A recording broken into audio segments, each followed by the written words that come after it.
I need you to take a very good look at this photo on your screen to see the players, to see the names, to see the flags involved.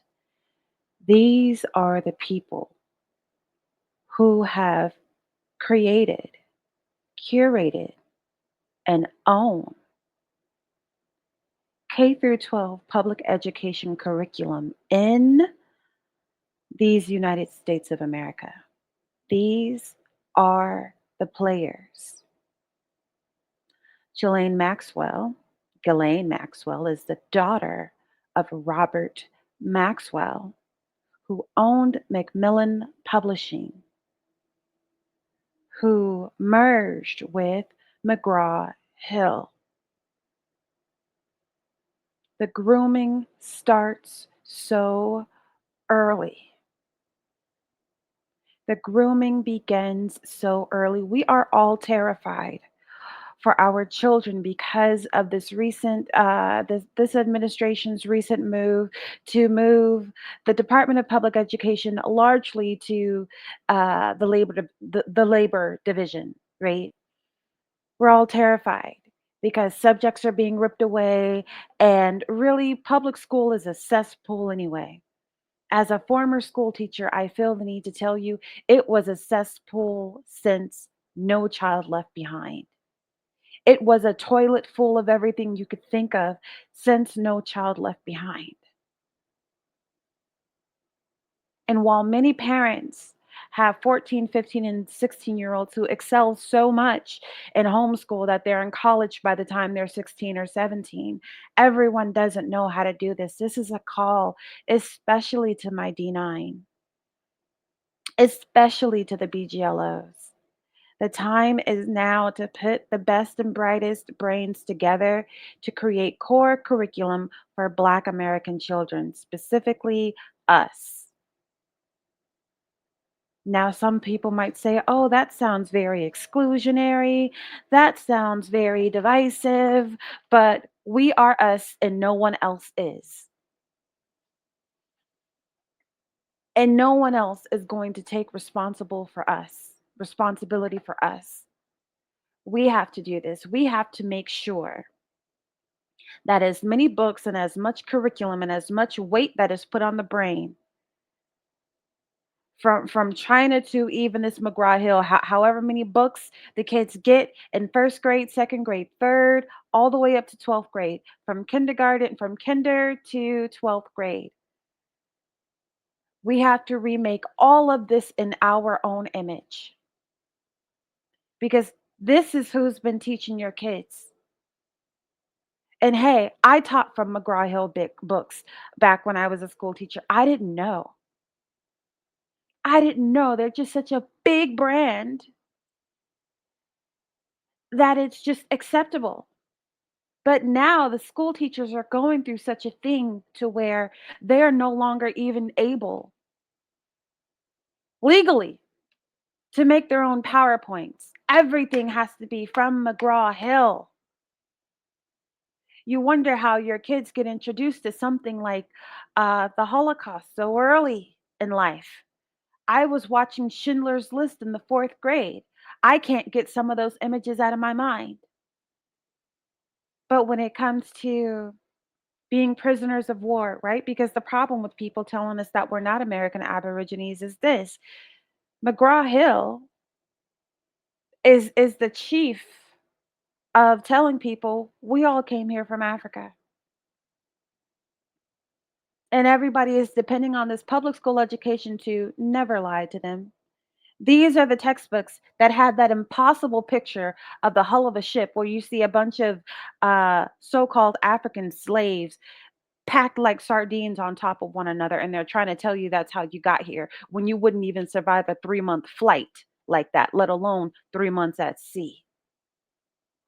These are the books that forget to tell people. They will tell you all about some kind of the slave trade coming from Africa, but the slave trade that preceded that, there were two of them. There was the Arab slave trade that happened before that, and there was the slave trade that sent American Aborigines to Africa, to Europe, and a few other places. We don't learn anything about it. And you have our kids and even our adults online fighting for their lives trying to prove I'm an American. You have these American Aborigines, these indigenous Black Americans, these foundational Black Americans, these ADOS Black Americans, these DACS, shout out to Seren, Black Americans, descendants of chattel slavery, trying to say, I have African admixture, I have European admixture, but I am broadly Aborigine. We have always been this color. We have always been copper colored.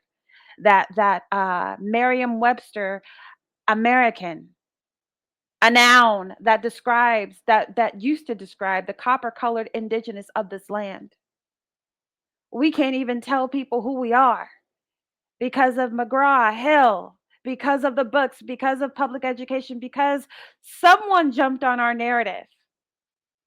Because the problem with you Negroes is that you have so much of an admixture, and this is why I say respect our ethnogenesis. Because if we were to talk about who we are, you would accuse us of having an identity crisis. Because we would have to tell you that we are descendants of Egyptians. We would have to tell you that we are descendants of Hebrew people. We would have to tell you Aborigine, this and that, Yamasee Chata, this and that. We would have to tell you so many different things about who we are, right? Because people just want us to say Africa, but it's like, well, no. America is our motherland. It was our motherland before anybody else got here. And even with that ethnogenesis, just like the ethnogenesis of the Mexican happened on, the North American continent, so did this new group, only a few centuries, a handful of centuries old, called, the so-called Black American. And people are taught from a young age with this mcgraw-hill thing, and think of the fact that these are people who are Europeans who are trying to convince you of their right to return to a place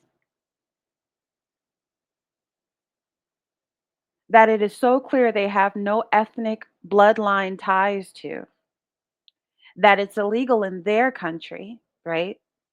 The blue and white star flag country. It's illegal to have a DNA test because these people who have that right to return, if they took a DNA test, it would show Europe, broadly Europe, Germany, whatever.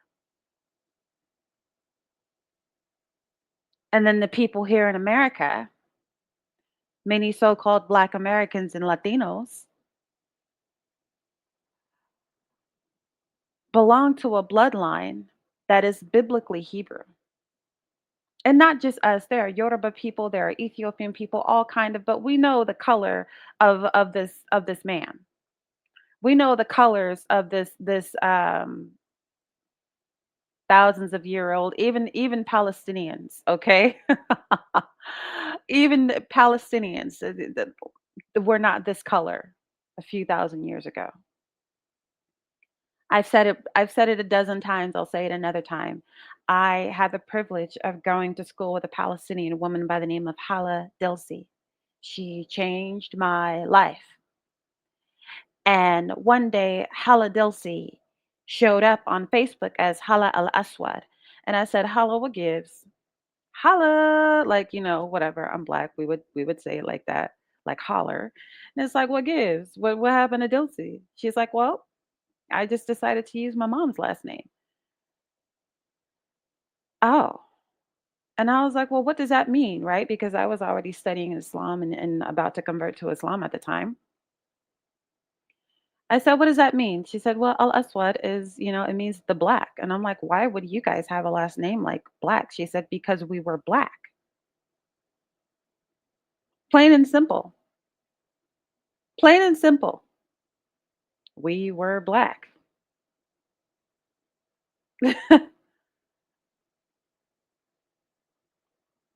So, uh, and obviously you could look at her and see these features, and she's, literally Palestinian, literally her mother, her father, her people from the land with a right to exist and a right to be there. But she is closer to me in ethnicity and in bloodline. Me as a whole strange on another continent Black American than these people. I remember there was an APAC summit where one of the representatives said that the most dangerous thing to the state of is the young African American. And I'm like, now how are we the most dangerous threat to your country when we have no army and you are so far away from us, so many seas away from us? Why would we be the biggest threat to Israel? Why?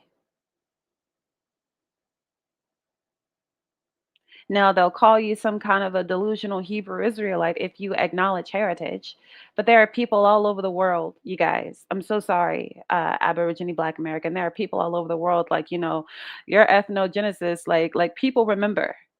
There are Persian books and libraries that nobody goes into that they remember, what these Americas looked like before colonizers were here. And that admixture of Yoruba people, of Egyptian people, of whatever, like no slave trade necessary for that admixture to exist. So what I'm trying to say is we have a powerful opportunity right now to make and disseminate our own curriculum, but it has to be us based.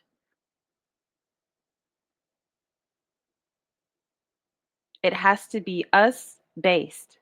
FUBU. It has to be for us, by us. Now, our core curriculum for our kids would still need to include learning a foreign language. It would still need to include learning world history. It would still need to include a chapter or a book on, Haitian liberation, who enslaved which Caribbean islands. It would still need to include, what did the Japanese do to the Chinese people? Why don't the Chinese people like these people? What happened with Vietnam? What happened to the destabilization of the currency and the government of Indonesia?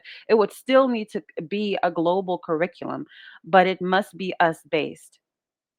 We are in such a crisis of having the whole world tell Black Americans who we are, that they think they know and that we don't know. And when we say who we are, there's someone, "Nah, you just don't wanna be African. Nah, you just don't." It's like, "Hello, if I'm saying Hebrew this, I'm obviously claiming some kind of."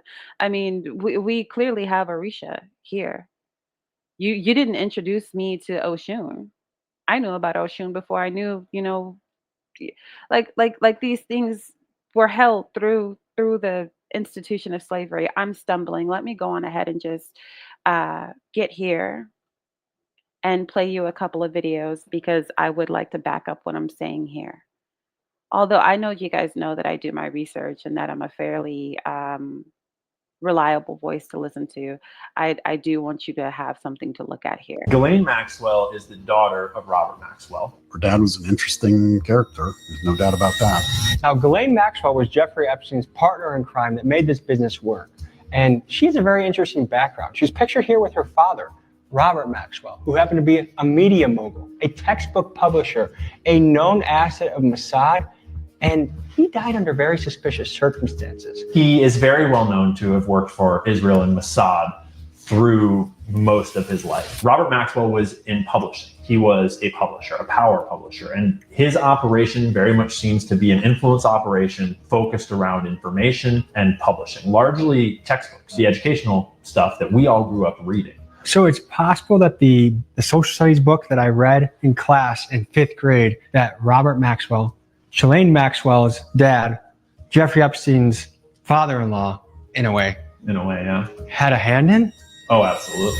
Yes, you heard that right. Robert Maxwell, Ghislaine's father, was a textbook mogul whose company, Macmillan Inc., made a joint venture with McGraw-Hill, and this partnership made them the second biggest publisher of American textbooks in the late 80s and early 90s. Ghislaine Maxwell is the daughter. I could keep going. I feel like I should. But if you want to stop here, that's all you need. That's all you need because this is actual factual. This is a check you can take to the bank and cash it. Do you want the people trying to touch your kids or trying to teach your kid? No, not trying. The people who have taught your kids, who have taught you. This is a madam and a these are human traffickers who are trying to control your mind. You ever wonder why Disney portrays Pocahontas like she's some kind of late teens, early 20s looking girl when really she was kidnapped and she was about 12, 13 when those European men were doing what they wanted to do with her body?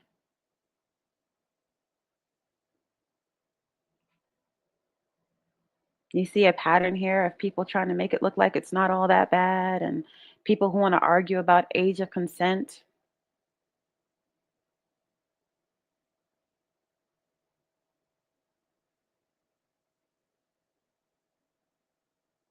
Lately, I've been having some trouble even listening to Celine Dion because she says in a song, there were nights of endless pleasure. It was more than all your laws allow. Because it was illegal for that man to be touching her. She was groomed from a very young age. That man who managed her must have saw her at 11 or 12 and fell in love, the way a lot of these grown black men were talking about Aaliyah when she was a kid.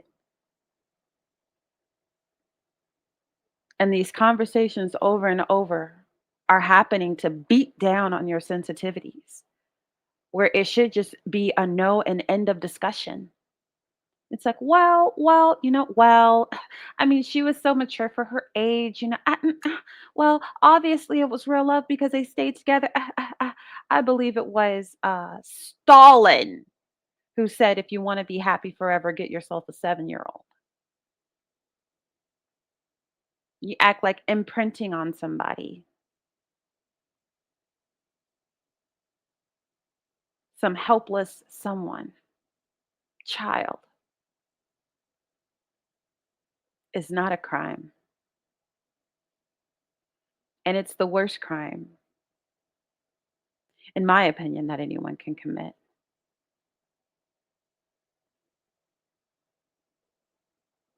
I will continue because I'm getting fairly upset.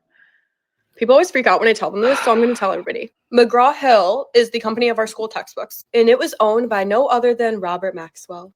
Yes, that is Ghislaine Maxwell's father. People always freak out when I tell them this, so I'm going to tell everybody. McGraw-Hill is the company of our school textbooks, and it was owned by no other than Robert Maxwell.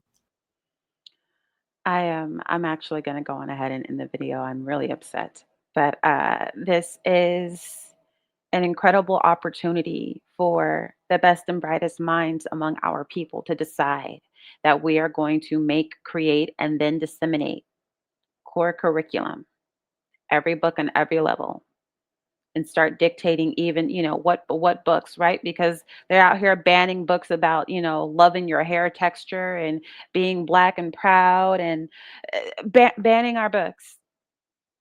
But when these schools are no longer public schools, when these schools become parochial and private, and when these schools become, daycare centers that are, kind of glorified into schools, because that's where we're headed.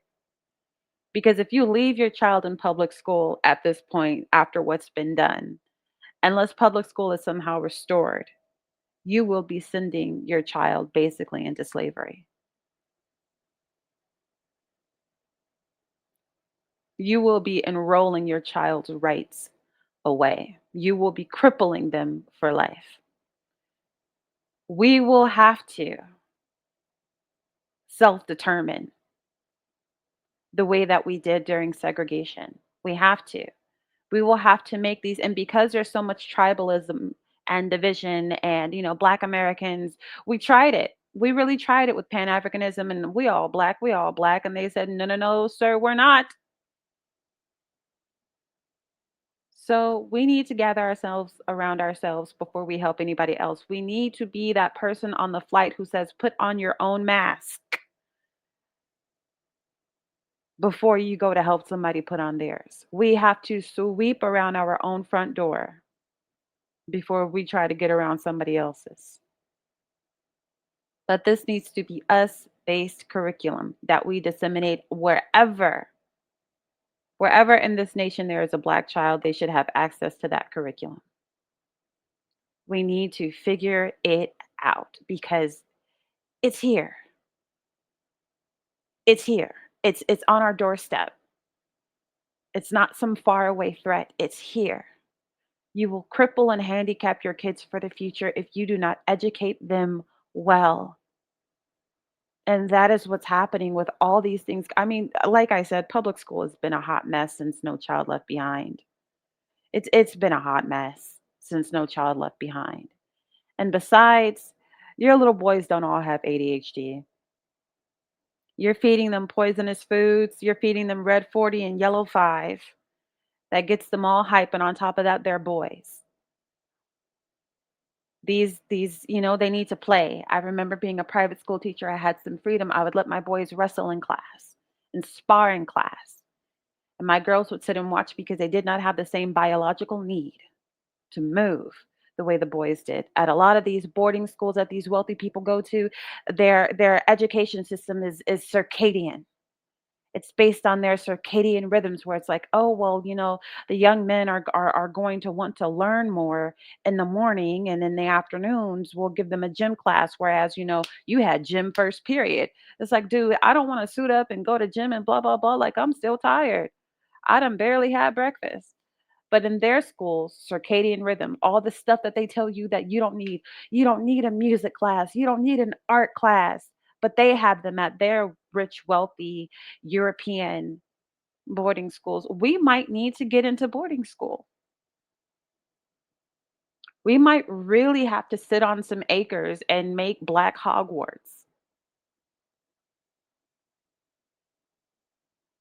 We really have to take control of our community and divest from these other communities. We really are going to have to grow and farm our own food. It's that bad. The chicken is fake, girl. It is from a 3D printer, girl. It's some Henrietta Lacks cells mixed with Soylent Green, which is human being, and something to make it smell like KFC, Popeyes, churches, whatever it is. American people, period, are under attack from the oligarchy. But you, Black American, it always hits you first and worst. We are really, Lord have mercy, we are really in a position where we are going to have to separate to protect ourselves. And not even out of no, oh, I'm mad, I'm going to boycott you. It's like, I can't even buy the clothes you're selling me. It's made out of plastic and nylon. These clothes make me sick. All this fast fashion is like fast food. It leaks into my body and causes cancer. I can't wear that. Sheep's wool, cotton, linen, silk. We're gonna have to revisit these things. It's not like you can't have anything that isn't spandex or nylon, but good grief. Our clothes, our food, our education, on all sides. You are surrounded, Black American. What are you gonna do? Because truth be told, you don't need these people. This is just a lifestyle adjustment. You don't need any of these people. You think integration is because somebody wanted to be kind to you? That's not what that was about. You were doing too well. You were making too much money. These Black economics that we struggle to have today were natural back then because we didn't have a choice. Your mama was walking around, your grandmammy was walking around in furs and pearls and high heels. For some people, some people are just now understanding that the Great Depression happened at the same time as the Great Migration North and the Harlem Renaissance. There are people just now conceptualizing that. Something that someone called the Great Depression for the Black American was a beautiful time. It can be a beautiful time again if we act like our ancestors. This is why I cannot stand people. We are not our ancestors. I can't stand when people say that. Like you're better. No, we're worse. We need to measure up. Where's our modern day Zora Neale Hurston? Maybe it's Shonda Rhimes, so I'll pipe down. Where's our modern day Langston Hughes?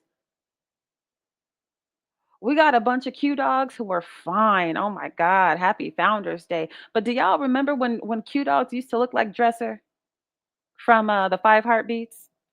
And by the way, the man who played Dresser is actually a Q. They were these brainy men like Edgar Love who said, mediocrity exists in the world, but not in Omega. It can't exist here, not up in here. We can do this if we're willing to make a lifestyle change. And so many Black people in the South, Lord have mercy. If these people have a right to return to Israel, we should have a right to return to the South. We should have a right of return and just be able to, like, we gonna confiscate this business, this house, this, that. We built this, go somewhere.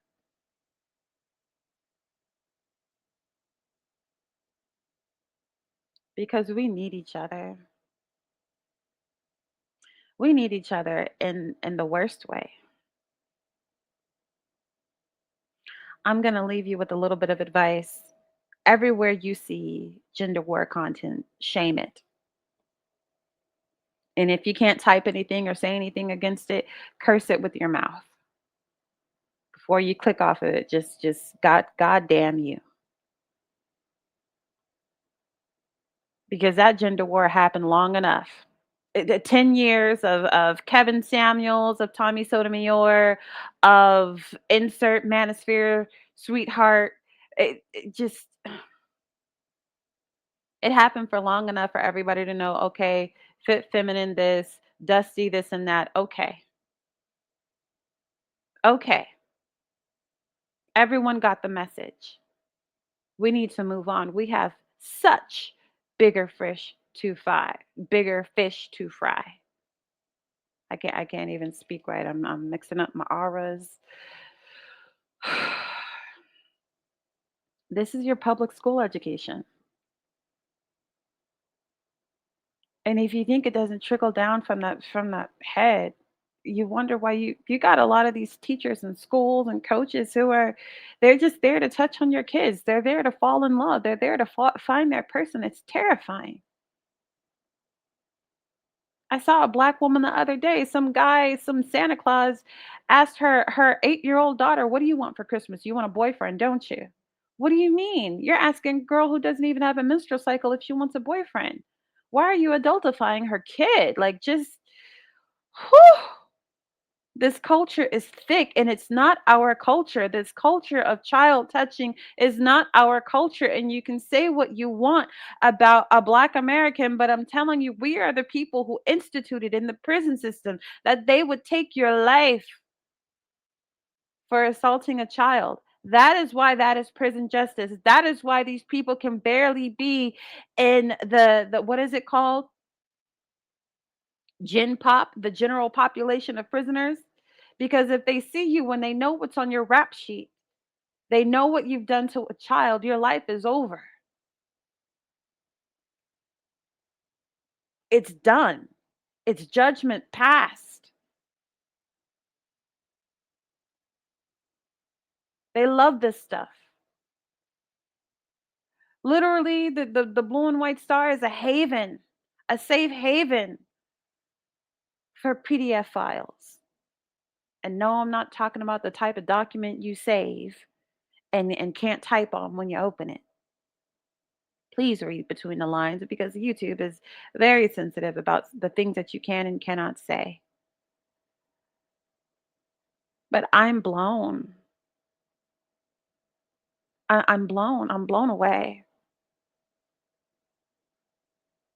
And I'm overwhelmed by the amount of work that we need to do and the leadership that we need to do it. We have it. We just need to organize around these things. This needs to be what we're talking about. We need you, D9. We need you, National Panhellenic. Like, we need you, Black Greek letter organizations. because this is a mighty undertaking. It's a serious matter.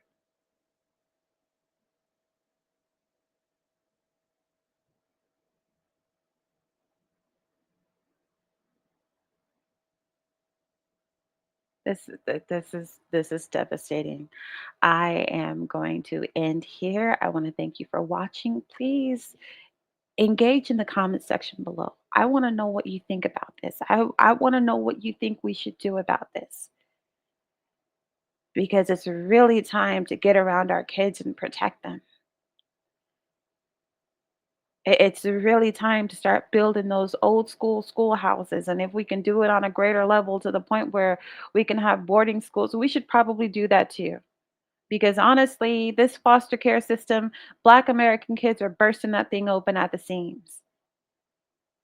And every time we look left or look right, one of our kids is being touched by some non Black foster parent. I just saw these two gay white male foster parents being called out by a Black man in a public place because he was caressing and rubbing on the little Black boy's face. You think these child touchers won't adopt what they like? What's that man's name who adopted that Asian girl and married her? Saw her as a baby, as a grown man, and married her. Woody Allen. I don't know what the man's name is. We have to get active. And we have to get active in a way that is so par excellence that what can you say? You can't call us some kind of terrorist group. You can't call us anti American. You can't call us a threat to, like, no.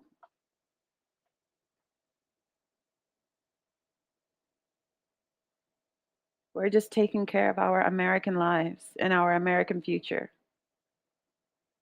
Because who was Monsanto to poison everybody? Who are these God, these companies that patent life? You patent a seed, Monsanto. Decades ago, I traumatized myself because they were all kind of hanging farmers, hanging from their barns and their farms all over India, because these major corporations would just go and throw their seeds at them. They would go and patent a seed. How do you patent a watermelon seed, a grape seed, a asparagus? They would patent these things and then throw it on your farm and be like, oops, I see you're growing my seed. Well, guess what? Either you're going to work for me or I'm going to sue you and take your farm. And these people who believe in, reincarnation, these people who, a lot of these Indians don't believe in no heaven or hell. They believe in cycles, life cycles. I see you next lifetime. I'm not doing this. Hung themselves from their farms. All right, I can't do this life. I guess I'll see you next lifetime. And that has happened in America as well. We have to get back to the farm. We have to get back to what our ancestors did. I mean, everybody's saying we are not our ancestors. Well, you look stupid now.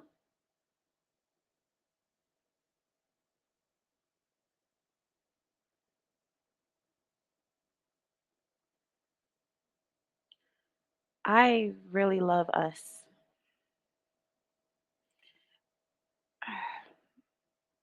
And there are some of us who really love us as well. And it's a shame when other people get in our way or try to antagonize us, see some kind of talent, that some kind of light that they want to quell or quash.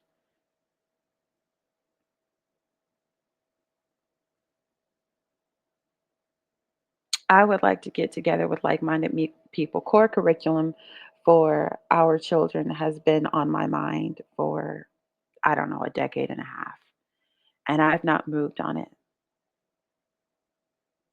I mean, the scale, when you think of McGraw-Hill, how shiny those pages are, how interactive, how fun it looks. Like, there's a lot to do.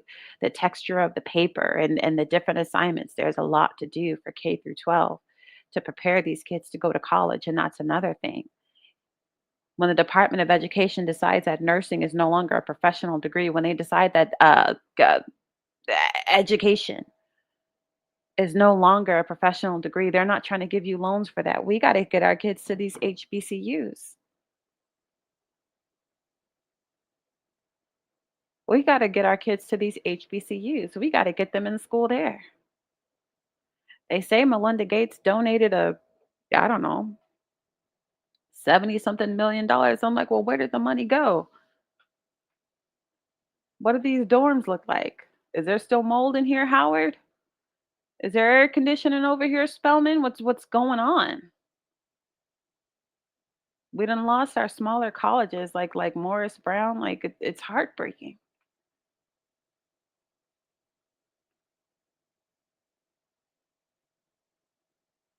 And so many members of the diaspora are surrounding us. You have no culture, you have no country, you have no language, you have nothing. Anything good about you, you got from us. While they're wearing your Greek letters, while they're deans and teaching and professors at your historically black college, while they're positioned in your historically black churches, while they're marching in your historically black college bands, like, and this is why we need to put us first. This is why delineation is important. It's not all about hatred or separating. And really, these groups are tribal. They came here innately delineating based off of their culture and where they came from. We're just the last to do it, but we need to.